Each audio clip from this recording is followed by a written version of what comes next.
आयुर्वेद का एक मूल सिद्धांत लिखा हुआ है, धर्मार्थ काम मोक्षाणाम आरोग्य मूलम उत्तमम। धर्म, अर्थ, काम और मोक्ष की प्राप्ति के लिए इन शास्त्रों की रचना की जा रही है। किसके लिए? धर्म के लिए, अर्थ के लिए, काम के लिए और मोक्ष के लिए। ये जो भी टेक्नोलॉजी, जो भी शास्त्र और जो भी सर्जरी की जा रही है, वह केवल मोक्ष की प्राप्ति के लिए बनाया गया था। ठीक है? ये जो भी टेक्नोलॉजी बनाई जाती है, परंतु आप हो कि ये मान लेते हो कि अब तो बच गए, जीवन बच गया, सर्जरी हो गई, अब फिर मजे लो उसी तरह। आदत है ना, फिर तो मजे लेने लगते हो। परमात्मा फिर क्षमा नहीं करता है, कहता है कि इसको जीवन तो दे दिया, परंतु ये तो फिर गुलछर्रे उड़ाने लगा ही। फिर वो परमात्मा नहीं छोड़ता है, फिर तो बड़ा दंड देता है।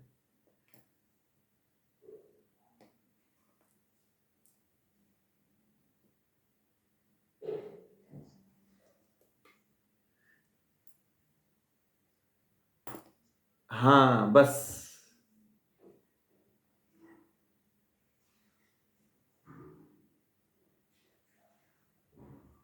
बस इसीलिए।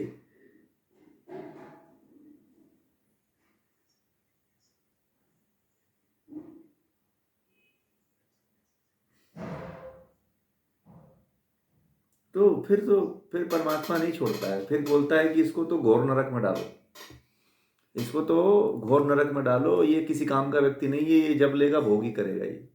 इसलिए परमात्मा बचाता नहीं है। परमात्मा उसी की मदद करता है जो जान जाता है कि ये व्यक्ति इस बचाने की जो कीमत है उसको अदा करेगा। ये सृष्टि की रचना ही केवल मोक्ष प्राप्ति के लिए हुई है और कर्मों का फल भोगने के लिए हुआ है। परमात्मा ने जो पृथ्वी बनाया है, ये जो संसारी जगत बनाया है, पेड़ पौधे, जंगल, जमीन, हाथी, पानी, सब जो भी बनाया हुआ है, ये सब केवल आपके मोक्ष की प्राप्ति के लिए बनाया हुआ है। इसीलिए ऋषियों ने, हमारे ऋषियों ने जंगलों में कोई बिल्डिंग नहीं खड़ा किया, एक कुटिया बना कर रहते थे। उनके पास सब कुछ नॉलेज था, वो जानते थे कि जीवन का सत्य यही है, मोक्ष प्राप्त करना। अगर हमने सुख आज पश्चिम जो क्या कर रहा है, विज्ञान का उपयोग केवल संसार के सुख को बढ़ाने के लिए कर रहा है कि कैसे संसार में ज्यादा सुख मिले, भोग ज्यादा हो। उसी के आधार पे आज विज्ञान काम कर रहा है। आज विज्ञान मोक्ष के तरफ जाने के लिए काम नहीं कर रहा है। हमारे ऋषियों का विज्ञान जो था वह मोक्ष के तरफ बढ़ाने के लिए काम करता था। हमारे यहाँ चिकित्सा व्यवस्था भी केवल इसीलिए की गई है कि आप मोक्ष की तरफ बढ़ जाओ। कुंती ने भगवान श्री कृष्ण से केवल दुख मांगा था कि हे प्रभु, मेरे जीवन में दुख बना रहे कि मैं ईश्वर को याद करता रहूं। अगर मुझे सुख मिलेगा तो मैं कभी ईश्वर को नहीं याद कर पाऊंगी। मैं तो रानी के घर, राजा के घर में हूं। और आपको दुख मिलता है तो फिल्म दिखाते हो, कहीं घूम आते हो, कहीं मजे ले लेते हो, चलो कहीं सैर सपाटा कराते हैं, कहीं यहाँ घूम आते हैं, कहीं वहां घूम आते हैं। तो फिर परमात्मा कहता है कि अवसरवादी व्यक्ति है ये, इसको तो अच्छी तरह से फिर पकड़ो। ठीक है, इसी क्लास फिर अच्छी तरह से लेंगे। फिर परमात्मा बार बार आपको अवसर नहीं देता है, कहता है कि इसको पकड़ो। इसको डालो नरक योनि में। देखिए, हमारे आपको तो, हर व्यक्ति को सुबह उठते ही परमात्मा को ये धन्यवाद देना चाहिए कि हे परमात्मा, आपने मुझे नया सवेरा दिखाया है, इसके लिए धन्यवाद मैं आपको देता हूँ कि आपने मुझे रात को जिंदा उठा दिया। सुबह उठते ही परमात्मा की, इसीलिए हमारे ऋषियों ने कहा कि परमात्मा की प्रार्थना करनी चाहिए। इसीलिए कहा परमात्मा ने, समझ रहे हैं, कि धन्यवाद जरूर देना चाहिए ईश्वर का कि हमें आज रात भर में और दिन भर में बचा करके कम से कम सुबह उठा दिया। इसलिए परमात्मा को धन्यवाद देना चाहिए कि अब परमात्मा आपके साथ ये बार बार कर रहा है, परंतु आप उसके लिए कुछ नहीं कर रहे हो। सबसे बड़ी बात यह है कि परमात्मा आपके लिए ये चीज बार बार कर रहा है, परंतु आप कुछ नहीं कर रहे हो उसके लिए। सबसे बड़ी समस्या तो ये है, सबसे बड़ी समस्या ये है।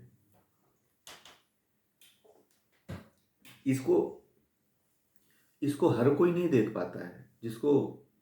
जो संगति कर रहा है, जो सत्संगति ले रहा है, जो कुछ ज्ञान ले रहा है, वही इसको समझ सकता है। और तो कहेगा चलो आज बच गए, मजा आ गया, फिर चलेंगे मजा लेने, फिर वही दुनिया, वही वही मज़े, वही घूम, वही दारू शराब मीट मछली अंडा मांस, इसी में दुनिया पूरा रमी हुई है एकदम। यही चाहिए भोग। होटलों में, बड़े बड़े 5 स्टार होटलों में पैसा खर्च करो, ये करो वो करो। ये ऋषियों के पास बहुत बड़ी संपन्नता थी। याज्ञवल्क्य के जो अष्टावक्र ऋषि थे, उनको राजा जनक ने हर एक प्रश्न के उत्तर के लिए 1000 गायें और लाखों करोड़ों सोने जवाहरात उनको भेंट करते थे। परंतु अष्टावक्र को कोई उन पैसों से और उन गौओं से कोई मोह नहीं था। ये क्या करूंगा लेकर के। नचिकेता को यमराज ने कहा कि मुझे तुझे मैं ऐसा धन देता हूं और ऐसी ऐसी स्त्रियां दूंगा जो कभी बूढ़ी नहीं होंगी, और तुम उनके उनके साथ जीवन भर आनंद लेते रहोगे। नचिकेता ने कहा क्या करूंगा लेकर। उनका अंत तो निश्चित है ना, जो आया वो तो यहाँ पे निश्चित है। हमें तो वही ज्ञान दे दो, आत्मज्ञान दे दो बस, और कुछ नहीं चाहिए। परमात्मा का कैसे साक्षात्कार हो वह मुझे ज्ञान दे दो, ये तुम सब रखो, ये मेरे लिए कुछ काम की नहीं है। समझ रहे? तो आपको चयन करना पड़ेगा कि आप किसका चयन करते हो। भोग वाले संसार का, भोग वाले दुनिया का। ये दुनिया तो आपके जाने के बाद भी भोग करेगी। आप ये मत समझना कि ये दुनिया खाली है। बहुत सी ऐसी आत्माएं जो भटक रही हैं, अरबों खरबों जीव हैं जो अभी भी बहुत निकृष्ट योनि में हैं। और आपके मुक्त हो जाने के बाद आप दुनिया की क्यों सोच रहे हो? आप क्या, दुनिया आपके बारे में सोच रही है क्या? अमेरिका में बैठा हुआ जो है ट्रम्प आपके बारे में सोच रहा है क्या कि आपको ये समस्या है, आपको वो समस्या? कोई नहीं सोचता है। फिर आप दुनिया के लिए क्यों सोचते हो? दुनिया के लिए और दुनिया के लोगों के लिए परमात्मा एक ऐसा कैमरा लगा के रखा हुआ है जो हर व्यक्ति की, हर समय की, हर पल की एक्टिविटी को कैच कर रहा है, और उस कैच किए हुए कैमरे के आधार पे हर व्यक्ति को न्याय करता है कि ये फल देगा, उस कर्म का फल ये देगा, इस कर्म का फल ये देगा। अब ऐसा नहीं है कि आप लोग जो है संसार में मजे लेना, घूमना फिरना बंद नहीं करना है, परंतु वहां पे जहां पे भी आप जा रहे हो परमात्मा को केंद्र में रखो। ईश्वर आपके केंद्र में होना चाहिए। सबसे जीवन में सबसे इंपॉर्टेंट यदि कोई वस्तु हो तो परमात्मा हो। जीवन में यदि आपका कोई लक्ष्य हो तो वह ईश्वर को प्राप्ति हो। जीवन का अगर अंतिम लक्ष्य अगर आपको प्राप्त करना है तो वह केवल परमात्मा के लक्ष्य ही रहेगा, बाकी दुनिया का कोई लक्ष्य नहीं होना चाहिए। सब इसके निचले स्तर पे होना चाहिए। आपको ये बार बार रात में दिन में ये खटकना चाहिए, रोना इसलिए चाहिए, दुख इसलिए होना चाहिए कि मैं परमात्मा को नहीं प्राप्त कर पाया। अगर आज आपकी मौत आती है, ठीक है, तो आपको कष्ट इसलिए हो कि मैं परमात्मा को नहीं प्राप्त कर पाया। चिंता इस बात का हो कि मैं परमात्मा को नहीं जान पाया। आपके भीतर यह होना चाहिए। इस भाव को लेकर के मरेंगे तो भी आपका जन्म बहुत अच्छा होगा, और इस जन्म में नहीं तो अगले जन्म में तो हो ही जाएगा। इसको कोई रोक नहीं पाएगा।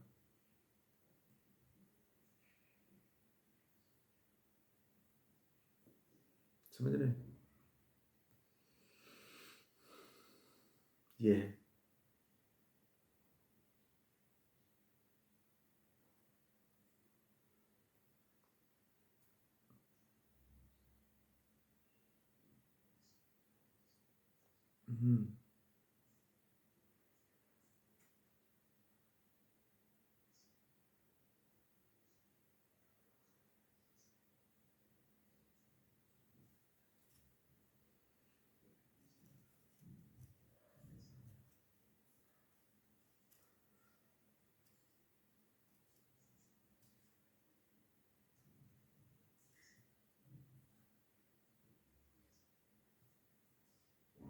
हम्म। वो तो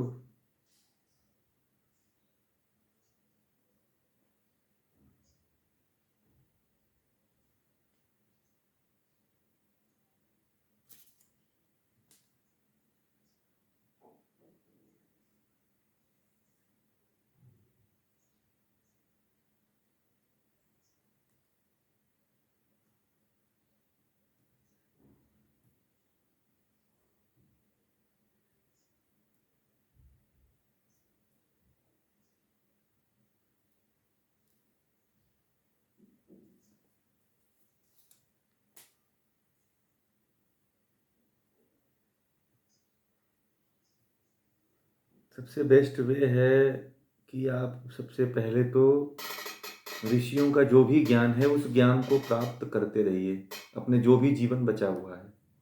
और महर्षि पतंजलि ने एक मार्ग बताया है अष्टांग योग का। सत्य, यम, नियम, आसन, प्राणायाम, प्रत्याहार, धारणा, ध्यान और समाधि। ये 8 मार्ग आपके लिए सबसे बेस्ट मार्ग है। और जो भी शास्त्र हैं, वेद है, उपनिषद है, दर्शन है, योग है, हठ योग के ग्रंथ हैं, उन सभी ग्रंथों से जो भी जहाँ जहाँ भी मोती मिल रहा है, जो भी बिखरे हुए मोती हैं, बस उसको चुन लो आप, उस ज्ञान को प्राप्त करो। क्योंकि मोक्ष की एबिलिटी है ज्ञान। आपने इंजीनियरिंग किया हुआ है ना? कौन सी डिग्री लिया हुआ है आपने? मैकेनिकल में बीटेक किया हुआ है। हाँ, बीई किया हुआ है। तो इंजीनियर बनने के लिए आपने बीई किया। तो परमात्मा को प्राप्त करने के लिए कौन सी योग्यता है, कौन सी डिग्री है? वह है ज्ञान। और बिना ज्ञान का आप परमात्मा के पास नहीं पहुंच पाओगे, क्योंकि वो हमारे पास आंख है ही नहीं है कि हम उसको देख पाएंगे। आप साधारण आंखों से देखना चाहते हो तो नहीं दिखेगा वो, तो चश्मा तो दूसरा बदलना पड़ेगा। और उसको बदलने के लिए मात्र उसका एक साधन है ज्ञान। तो चश्मा बदल लीजिए, बस दिखेगा। जैसे चश्मा आप पहने हुए हो तो छोटी किताब पढ़ते हो तो छोटी वस्तु नहीं दिखाई देती। लेंस जैसे ही लगता है उसको बड़ा कर देता है, आपको दिखने लगता है। वैसे ही ज्ञान जब आपको होगा तो परमात्मा सूक्ष्म, हम क्या है, प्रकृति सूक्ष्म है, आत्मा सूक्ष्मतर है और ईश्वर सूक्ष्मतम है। स्मॉल, स्मॉलर, स्मॉलेस्ट है। ईश्वर स्मॉलेस्ट है। तो उसको देखने के लिए उतनी सूक्ष्मता आपके भीतर ज्ञान की होनी चाहिए, तब जाकर के आप उसको देख पाओगे, अन्यथा नहीं देख पाओगे। इसलिए सबसे महत्वपूर्ण है ज्ञान की प्राप्ति, और अष्टांग योग का अपने जीवन में पालन करिए। धीरे धीरे धीरे अभी तो आप आए हैं, धीरे धीरे भी बहुत कुछ अभी जानना है, बहुत कुछ प्राप्त करना है।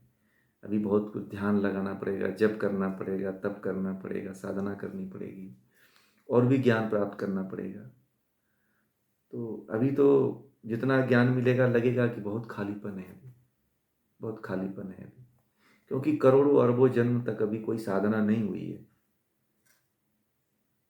अगर हुई होती तो अभी आप यहाँ पे नहीं होते, आप मैकेनिकल इंजीनियर नहीं बनते। आपका संस्कार, पूर्व जन्म का संस्कार ही मैकेनिकल इंजीनियर का रहा है। नल और नील जो है, जितना बड़ा इंजीनियर थे उतने बड़े परमात्मा के उपासक भी थे। हनुमान जी जितने बड़े बलशाली थे उतने बड़े ज्ञानी भी थे। समझ रहे हैं? तो इसके साथ साथ हमें ईश्वर के प्रति उनका समर्पण था, भगवान के प्रति उनका समर्पण था। पहले के इंजीनियर केवल इंजीनियर नहीं होते थे कि केवल टेक्नोलॉजी पढ़ लिए, कुछ नियम, कुछ सिद्धांत सिद्ध कर लिए, कुछ प्रमेय सिद्ध कर लिए, कुछ टेक्नोलॉजी जान लिए तो हम बहुत बड़े हो गए। नहीं, वो इसको बड़ा नहीं मानते थे। वो कहते थे ये तो उस परमात्मा के आगे कुछ नहीं। वो सारा का श्रेय परमात्मा को दे देते थे। नल नील ने सारा श्रेय किसको दे दिया? उस पत्थर पर राम लिख करके सारा श्रेय भगवान ईश्वर को दे दिया, कहा कि मैंने कुछ किया ही नहीं। इतना बड़ा बड़ा समर्पण था, है क्या किसी में आज? वो कौन कर सकता है इतना बड़ा समर्पण, जो बहुत बड़ा ज्ञानी हो, जो अपने लिए अहंकार नहीं पाल रहा हो, वो ऐसा कह सकता है कि मैंने कुछ नहीं किया हुआ है। उस पे नल नील ने बनाया, परंतु नल नील का कहीं नाम नहीं आता है, राम का नाम आता है। आप पत्थर देखना, तब समझ में आता है कि ये तो राम इस पे लिखा हुआ है, राम ने ही बनाया है। यहां तक कि उसमें गिलहरी ने भी मदद किया था, पूरी बंदरी सेना ने मदद किया था, परंतु किसी का नाम नहीं है। सबने श्रेय किसको दे दिया? राम को दे दिया। राम कौन है? वही ब्रह्म है, वही परमात्मा है। तो इतना बड़ा समर्पण, अगर उस समय के जो वैज्ञानिक, जो इंजीनियर हुआ करते थे, वो भी एक ऋषि हुआ करते थे, वो भी एक ज्ञानी हुआ करते थे। समझ रहे हैं? अगस्त्य ऋषि उस समय के सबसे बड़े प्रकांड ऋषि थे, उस समय के सबसे बड़े वैज्ञानिक थे, जिनको ऋषि कहा जाता, जो ब्रह्म के भी ज्ञाता थे, और टेक्नोलॉजी का सारा श्रेय जो है अगस्त्य ऋषि को जाता है। उनके पास ऐसी टेक्निक थी कि समुद्र को भी सुखा सकते थे। आज है क्या किसी में टेक्निक? पूरे विश्व के पास कोई टेक्निक नहीं है समुद्र को सुखाने की। भारतीय टेक्नोलॉजी, भारत कब का डेवलप करके बैठा हुआ है, वेदों में है टेक्नोलॉजी। वो समुद्र को सुखा दो, कौन सी ऐसी टेक्नोलॉजी है बताइए? कोई डेवलप कर पाया क्या कि पानी को ही सुखा दो?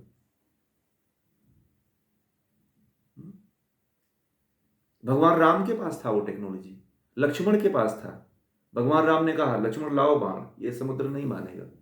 उस समय भी वो विद्या थी, भगवान राम के पास भी वो विद्या थी। अगस्त से उन्होंने ज्ञान लिया था। भगवान एक बाण चलाते तो वह समुद्र सूख जाता। ऐसी टेक्नोलॉजी थी। है क्या टेक्नोलॉजी? वो नहीं है। वहां तक पहुंची हुई टेक्नोलॉजी थी। हम लोग तो पता नहीं कहाँ है अभी। उस वैज्ञानिकता को कहाँ कोई बात कर रहा है, कहाँ कोई देख रहा है? जो अभी हम लोग उस स्तर तक पहुंचे ही नहीं, और भगवान राम के प्रति जाकर के भगवान राम की बुराई करना लोग शुरू करते हैं।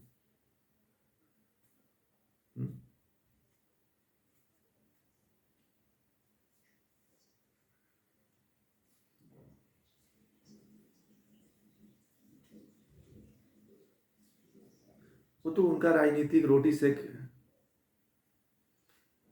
राम नहीं है, राम नहीं है तो इनसे पूछिएगा कि शिवाजी महाराज जो है स्वराज और राम राज्य की बात करते थे। पूरा उनका उनका एक सिद्धांत था कि राम राज्य स्थापित होना चाहिए, और राम राज्य का स्वप्न लेकर के वो मर गए।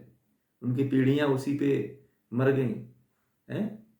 कभी पूछिएगा उनसे तो वो नहीं बता पाएंगे, बोल ही नहीं पाएंगे। वो तो कम्युनिस्ट विचारधारा को लेकर के लोग जीते हैं, तो इस तरह की भाषा बोलते हैं। जो अपने महापुरुषों को और जो अपने इतिहास को भुला दिया वो इंसान नहीं है। समझ रहे हैं? आज व्यक्ति जब अपने इतिहास को भूल जाता है, वह व्यक्ति, उस व्यक्ति का कभी विकास नहीं हो सकता है जो अपने इतिहास को भूल जाए। अपने इतिहास को याद रखना चाहिए कि मेरा इतिहास क्या रहा है। तो ये लोग तो क्या है, कहीं घूम रहे थे, किसी ने उठा के बैठा दिया राजगद्दी पे। आजकल तो ऐसे ही भाग्य का खेला हो रहा है राजनीति में। कब कब कौन चमक जाए कोई थोड़ी जानता है। किसी को योग्यता से मतलब थोड़ी है कि कौन कितना ज्ञानी है, कौन कितना योग्य है। कहीं से किसी को उठा के ला के बैठा दो, बस हो गया।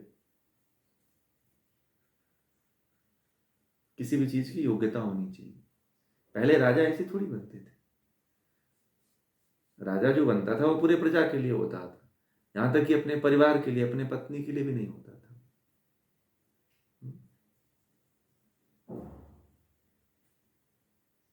पहले राजा जो अपने वेदों में, जो मनुस्मृति आदि में जो राजा का कर्तव्य बताया गया है, जब आप उसको पढ़ेंगे तो अब दंग रह जाएंगे कि राजा अपने लिए जीता ही नहीं था। केवल राजा नाम उसका केवल रहता था। ये तो बाद में लोगों के अंदर जो है स्वार्थ की भावना आ गई।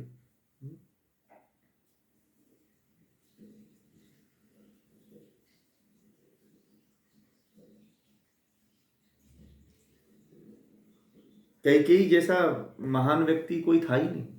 कैकेयी जितना दूरदर्शी थी उतना कोई नहीं था। कैकेयी जो है राजनीतिज्ञ और दूरदर्शी महिला थी। कैकेयी जो है इतना, कैकेयी जो है जब राजा दशरथ जब एकदम अस्त व्यस्त हो गए तो भगवान राम को उसी ने भेजा, क्योंकि उसको पता था कि राम ही जाकर के रावण को मार सकता है। क्योंकि ये जो श्रीलंका और पूरा जो भारत था, जो पूरा विश्व था, वह पूरा अयोध्या के संरक्षण में सब चलता था। और एक राज्य जो श्रीलंका था वही अयोध्या के विरुद्ध जा रहा था, राम राज्य के विरुद्ध जा रहा था। इसलिए राम को भेजना पड़ा लंका के लिए। और भगवान राम डायरेक्ट अपनी सेना के साथ नहीं गए मारने के लिए। उनके पास सेनाओं की कमी नहीं थी। अपने पिता का कर्तव्य भी निभाया और उस राक्षस का अंत भी करके आए, जो जो अयोध्या के विपरीत जा रहा था, जो उनके संरक्षण को और ऋषियों को, मुनियों को जो है सताता था। उनका उनका उनको जो है यज्ञ नहीं करने देता था, उनको काटता था, उनको मारता था।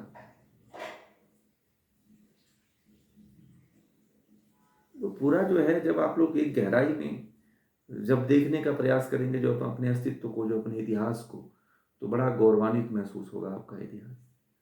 तब आपको अपने इतिहास पे, स्वयं पे गर्व होगा कि हम भारत में जन्म लिए हैं और ऋषियों की परंपरा में जन्म लिए हैं। अगर यही आपका अमेरिका में जन्म हो गया होता तो ये प्रश्न कभी करते ही नहीं आप। फिर आप सोचते कि हम जितना टेक्नोलॉजी, जितना आईफोन आ रहा है, जितना आर्टिफिशियल इंटेलिजेंस आ रही है, सबका भोग करेंगे, तब मरेंगे। आज जो एंड्रॉयड, जो एप्पल, जो आईफोन बनाया है या एंड्रॉयड फ़ोन बनाया है, उसने आज तक अपने बच्चों को मोबाइल तक नहीं दिया। एक मैंने देखा सोशल मीडिया पे, उसका एक वक्तव्य आया था, उसने आज तक, उसका बच्चा 18 साल का हो गया, अपने बच्चों को मोबाइल नहीं दिया है, क्योंकि जानता है कि अगर मोबाइल दे दूंगा तो वो मानव द्वारा निर्मित टेक्नोलॉजी के इर्द गिर्द ही घूमता रहेगा, उसके अंदर की टेक्नोलॉजी डेवलप नहीं हो पाएगी। आज जो है, व्यक्ति को बांधने के लिए हर व्यक्ति जो है मनुष्य द्वारा बनाए हुए जाल में ही, मकड़ी के जाल में ही घूम रहा है। जैसे मकड़ी जाल बना करके उसी के चारों तरफ घूमती रहती है और छोटे छोटे जीवों को खाती रहती है, उसी तरह से मनुष्य है जो मनुष्य द्वारा बनाई हुई टेक्नोलॉजी के इर्द गिर्द घूम रहा है, उससे बहुत ऊंचा और बड़ा काम नहीं कर रहा है। भाई जो टेक्नोलॉजी बनाया है आईफोन का या स्मार्टफोन का, तो वो भी किसी इंजीनियर ने ही तो सॉफ्टवेयर बनाया है, और उसी सॉफ्टवेयर को लेकर के आपकी पूरी जिंदगी उसी पे लगी हुई है। पूरा दिन का 3-4 घंटे उसी में जाते हैं। बोलिए, जा रहे हैं कि नहीं जा रहे? तो ये तो बहुत गहरी पैठ है, बस समझने की बात होती है, तब ये बातें समझ में आती है। इसलिए संगति, सत्संगति करना बहुत जरूरी होता है, और ज्ञान से जुड़ करके रहना और संतों की संगति से जुड़ के रहना बहुत जरूरी होता है, नहीं तो जीवन किस दिशा में बह जाए कोई नहीं जानता। तो ये है। और किन्हीं का कोई प्रश्न है?